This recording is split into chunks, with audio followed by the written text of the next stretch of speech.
Сәлеметсіздер ме балалар? 79-шы сабақ я әрпі мен дыбысы. Ең алдымен каналға жазылуды ұмытпа. Сабағымызды бастайық. Я әрпі. Я әрпі балалар дауысты дыбыс.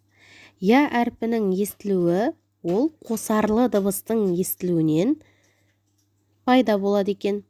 Яғни и және а деген әріптерді қосқанда я деген әріп шығады екен. Естілгенде я болып естіледі, ал жазылғанда біз я әрпін жазамыз. Суретке назар аударайық. Бала не істеп жатыр балалар? Бала сурет салып жатыр. Ненің суретін салып жатыр? Қоянның суретін салып жатыр. Қоян сөзін бірге қайталайықшы. Қоян. Қоян. Естілгенде и және а әріптері естіліп тұрғанымен, бірақ біз жазғанда я әрпін жазады екенбіз балалар. Жақсы, келесі қарамен жазылған сөздерді буынға бөліп және тұтастай оқитын боламыз. Аяз, таяз, аяқ, таяқ, қоян, шаян, қияр, пияз. Міне осылай буынға бөліп оқимыз. Келесі тапсырма өлеңді мәнерлеп оқы. Сұр қоян.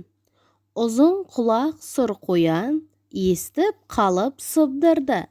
Ойлы қырлы жерлермен ытқып жүгірді. Қарап еді артына, қиығын сап көзінің. Келе жатқан томпаңдап, көжегі екен өзінің. Тоқаш Бердияровтың өлеңі екен балалар.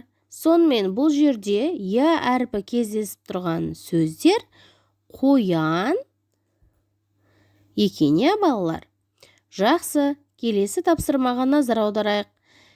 Бұл жерде бізге суреттер берілген екен. Бірінші суретте қоян тез жүреді, ал тасбақа қалай жүреді? Тасбақа баяу жүреді. Баяу деген сөзде бұл жерде я әрпі бар. Айтылғанда и және а әріптерінің қосындысы арқылы естіліп тұр, балалар. Жақсы балалар. Я әрпі кездесетін тағы қандай сөздер білеміз? Естеріңе түсіріп, қайталап, жаттап жүріңдер балалар. Сау болыңдар. Келесі сабақта кездескенше каналға жазылуды ұмытпа.